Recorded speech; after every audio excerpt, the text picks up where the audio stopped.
아버지께서, 하나님께서 우리의 아버지 되신다고 약속하셨습니다. 그것은 내가 너희의 하나님이 되고 너희 아버지 되고 너희가 나의 백성, 나의 자녀들이 되리라. 그래서 자녀들아 너희를 우상에서 멀리하라. 그게 무슨 말일까요? 우상에서 멀리하라는 말이 무슨 뜻일까요? 사람들은 하나님 없이 자기 홀로 뭔가를 이렇게 주체적으로 생각하고 지혜 있는 것처럼 하고 하는데, 인간은 모든 사람이 우리는 하나님에게서 이미 창세기 3장에서 이미 우리는 죄로 인하여서 더럽혀지고 범죄한 존재가 되어 있는 겁니다. 근데 사람들은 그걸 인정하지 않으려고 그러죠. 그리고 설교에서도 마찬가지예요. 우리는 그래 범죄를 했어. 이제 그 얘기를 듣는 게 이제 너무 일상화가 돼서 그게 얼마나 심각한 건지 모르는 거예요. 그게 뭐냐면은 인간은 하나님 중심, 하나님의 말씀 중심, 하나님께 예배드리는 예배 중심. 그러니까 우리 인생 자체가, 우리 인간의 본분 자체가 항상 하나님하고 우리가 떨어져서 이야기를 할 수 없어요. 근데 그것을 끊어버린 게 죄입니다. 그러니까 우리 삶 속에서 보면은 이 율법이라는 것도 보면은 율법이 거룩하고 선한 거예요. 왜냐하면 이 율법을 통해서 우리가 그것을 비춰봤었을 때 내가 죄인이라는 걸 알기 때문에 그런 거예요. 너 이외에는 다른 우상을 섬기지 말라. 근데 그 우상은 뭐냐? 하나님이 아니고 내 중심인 거예요. 내 중심. 그것이 죄의 본질이고 근본이에요. 어떤 걸 생각할 때 하나님의 말씀을 통해서 내가 지혜를 터득해 사는 것이 아니고 나의 지혜와 세상을 비춰봤을 때, 그래서 자기 나름대로 판단해서 인생을 사는 거거든요. 그게 맞는 것 같고 세상이 이치에 맞는 것 같은데 그게 죄예요. 죄의 본질 때문에 그렇게 되는 거예요. 왜냐하면 우리 인간은 하나님께서 하나님의 뜻을 이루기 위해서 우리가 창조됐는데, 하나님의 뜻이 아닌 자기의 뜻, 자기의 중심. 근데 그렇게 해서 이제는 하나님하고 완전히 그냥 분리해버린 거죠, 인간이. 점점 가면서. 언젠가는 하나님의 이제, 예수 그리스도 이후에도 교회에서도 그렇게 했잖아요. 하나님, 이러면서 정치에까지, 사회 정의, 모든 것의 분야에, 각 분야에 복음이 안 적용이 된 데가 없잖아요. 학교에서 심지어 학교까지 미션 스쿨로 시작했고 모든, 그런데 그걸요, 인간이 가만히 생각해보니까 그게 아니거든. 내가 진리다, 내가 이성적으로 판단해서 이게 진리다 아닌가를 이제 판단하기 시작하면서 거기서부터 이제 새로운 정의가 생겨난 거죠. 그러니까 진리가 주관적이 된 거예요. 그래서 그 주관적인 데다가 이제 유토피아를 이제 꿈꾸기 시작한 거죠. 인간이 하나님이다. 인간이 중심으로 되는 것이다. 그러다 보니까 어떻게 돼요? 이게 기독교적인 마인드가 사회 곳곳에 펼쳐지니까 잘못된 거거든요. 왜? 이것은 아편이고 마약할 것 같다. 사람들을 게으르게 만든다. 사람들을 그냥 발전을 하지 못하게 만든다. 그냥 체념하게 만든다. 자족하게 만든다. 그러니까 자기 만족하고 산다고 이렇게 생각하는 거예요. 우리는 그럴 수 없다. 이 잘못된 부조리를 고치고 사회 정의를 바로 세우고 다 공평하게 나눠먹고, 그렇게 주장하는 사람이 누굽니까? 마르크스입니다. 마르크스 레닌들 또 마르크스 레닌주의라고 하잖아요. 그래서 이건 폭력을 써서라도 이걸 바로 잡아야 된다. 사회가 다 공평하게 잘 사는 유토피아를 만들자. 그것이 구소련이에요, 구소련. 어떻게 됐습니까? 완전히 철저히 망했잖아요. 더 폭력, 더 부정. 공산주의 국가 가보세요. 얼마나 부정부패가 심한지. 도덕이 완전히 무너졌어요. 인간 존중 말살됐어요. 자기 삼촌이 먹은 자기 가루로 만들어버려요. 흔적도 남기죠. 공산주의 가보세요. 얼마나 비참하게 사람을 죽이는지. 인간이 파리 목숨보다도 못하는 거예요. 자기 반대하면 다 줘요. 왜? 자기 중심이니까. 자기 중심이 진리인 거예요. 그게 자기 우상화를 만들고 모든 사람들이 자기가 하나님처럼 경계하게 만들고. 그러니까 뭡니까? 종교도 잘못되고 도덕도 잘못되고 인격도 잘못되고 사회도 완전히 부조리 형태인 거죠.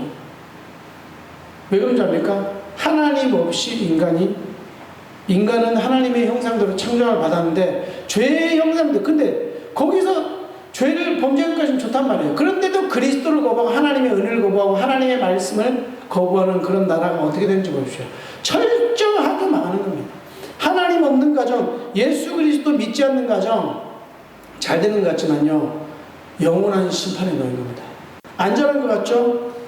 결코 부러워하지 마십시오. 영적으로 완전히 무너져 버린 겁니다. 시궁창이에요, 시궁창. 폐허예요, 폐허. 황폐하고 시궁창 같은 거예요. 다 무너져 있고 더럽고 냄새나는 거예요. 추한 거예요. 그런데도 우리 어디 놀러 가고 꿈 많이 꾸죠. 여름방학 때 어디 수영장 가고 믿지 않는다니까요. 예수 그리스도를 모른다는 거예요. 그러면 하나님의 심판에 끝난 거예요. 왜? 하나님께서는 한 분 중보자 예수 그리스도밖에 없기 때문에 그 그리스도를 믿느냐 안 믿느냐 영원한 심판에, 그리스도 자신이 심판한다기보다 그 자체가 심판인 거예요. 예수 그리스도를 믿어야만 사죄의 은총을, 우리의 죄를 용서받는다니까요, 하나님께요.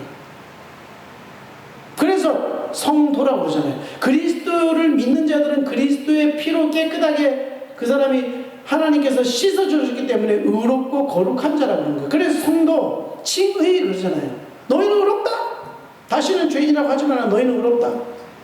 너희는 의인이다. 왜? 그리스도 안에서.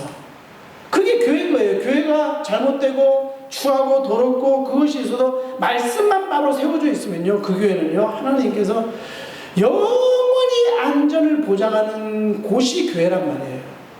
교회는 영원히 안전한 겁니다. 남들한테 핍박받고 박해받고 어려운 것 같고 어떻게 보면은 멸시받는 것 같지만요, 아닙니다. 교회만큼 영원히 안전한 곳은 없습니다. 영원히 안전하다니까요. 하나님의 말씀 위에 서 있느냐, 그것이 중요하지. 그것이 불신앙하냐, 세상 법을 따라가고 세상 뜻을 따라가냐, 교회는 망하는 겁니다. 교회 잘못될 수 있어요. 그 교회가 나는 예수 그리스도의 증인으로, 이 하나님의 은혜의 증인으로 말미암아 세상에 나는 예수 그리스도의 구원을 선포하리라, 이런 바른 태도를 가지고, 바른 소명의 자세를 가지고 하나님 나라의 그 일, 하나님의 그 의, 하나님의 뜻, 그런 것을 위해서 소명을 받고 이 땅을 살아가는 그 교회, 얼마나 귀한 교회입니까? 성도가 많고 적은 것이 아니고 하나님께서 보시는 건요, 영원한 안전한 교회는요, 오직 예수 그리스도만 믿는 교회입니다. 예수 그리스도께서 그분과 그분이 행하신 그 십자가의 그 일, 그거 이외에는 세상에 구원할 방법이 없는 거예요. 참된 그 노아 때와 마찬가지로 정말로 이 하나님의 언약의 방주 역할을 하는 이 교회, 그것을 내가 알고 있느냐 모르고 있느냐, 이것이 굉장히 중요한 겁니다. 안 그러면 우리는 사단의 메시지에, 어떤 세상의 말에 귀를 기울이다가 우리는 불신앙에 빠질 수 있는 겁니다. 그것이 우상 숭배라는 겁니다. 오늘 말씀의 결론이에요. 그것이 우상 숭배예요. 다른 게 우상 숭배가 아니고, 왜 우상 숭배가 왔습니까? 하나님 아닌 다른 것으로 채우려고 그러잖아요. 왜? 하나님의 언약에 대한 불신앙. 너희가 그것을 먹으면 정령 죽으리라.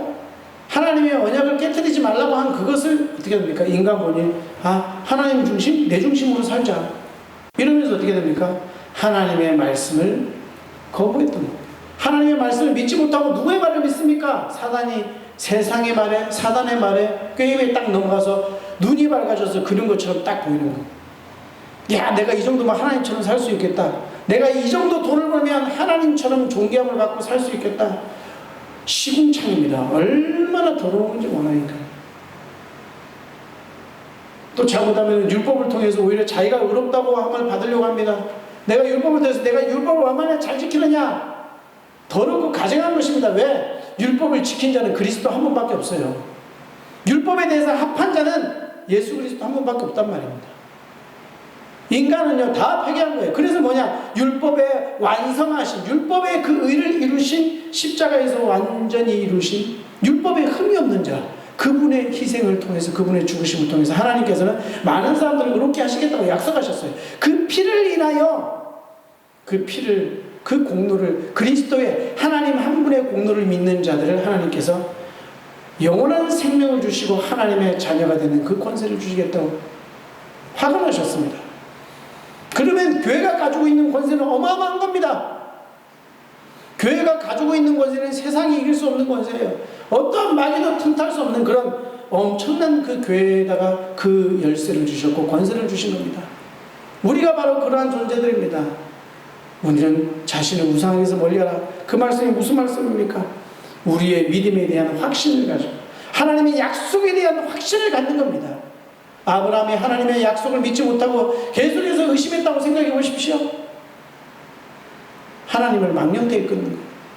그렇지 않으면 아브라함은 믿음으로 보이지 않는 그것을 믿음으로 하나님께 영광 돌립니다. 모든 믿음의 선진들이 히브리서에서 보세요. 그들이 박해나 공고나 죽임을 당하거나 했고 믿음으로 하나님께 영광을 돌렸다고 나와 있습니다.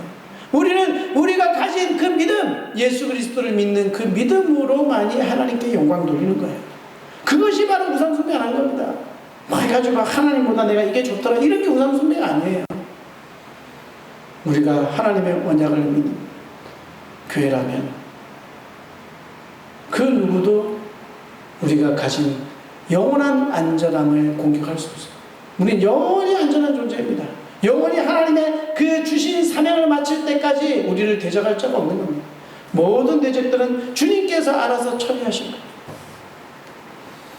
여러분의 인생 마찬가지입니다. 우리가 때로는 우리가 복음을 전할 때는요, 핍박도 박해도 받을 수 있어요. 그러나 하나님께서 어떻게 해요? 영원한 구원으로 너희들은 안전하다. 우리 육체 칼로 딱 긁으면 피가 나잖아요. 그럴 수 있어요. 그렇지만 우리의 영원한 보호와 안전을 하나님께서 약속하셨습니다. 영원히 살게 하시고 영생을 얻게 하시고 우리가 이룰 수 없는 불가능한 그 죄에 대한 속죄가 뭐죠? 죄를 속하는 거예요. 그 그리스도의 피로 사하셔서 우리를 하나의 공동체 한 몸으로 만드셨습니다. 그렇기 때문에 우리는 은사를 각기 받은 은사대로 하나님을 섬기되 그 어떠한 곳에서나 우리는 우리를 사랑 안에서 하나님께 성령 안에서 하나 되게 하신 그것을 우리는 지키면서 믿으면서 우리 온나라 교회에 맡겨주신 그 주신 소명과 사명을 감당하는 온나라 교회 제자들 되시길 주님의 이름으로 축원드립니다. 기도하겠습니다. 하나님 아버지 감사드립니다. 오늘도 말씀을 통해서 아버지 무엇이 우상숭배인지 하나님이 가장 기뻐하시는 것이 어떤 것인지를 알았습니다. 하나님 오직 하나님의 그 진리의 언약의 말씀을 믿는 믿음으로 승리하고 우리의 삶에서 다른 그 어떤 것도 의지하지 않고 오직 예수 그리스도 한 분만을 붙들고 승리의 확신을 가지고 영원한 안전하게 거하게 하시는 그 그리스도만을 영원히 붙들고 하나님 우리에게 보장된 승리의 길, 보장된 천국의 길을 가는 저희들 인생 되게 역사하여 주시옵소서. 하나님께서 반드시 주님의 목적하신 바를 저희를 통해서 이루어질 것을 확신하오며 감사드리며 우리 주 예수 그리스도의 이름으로 기도드립니다. 아멘.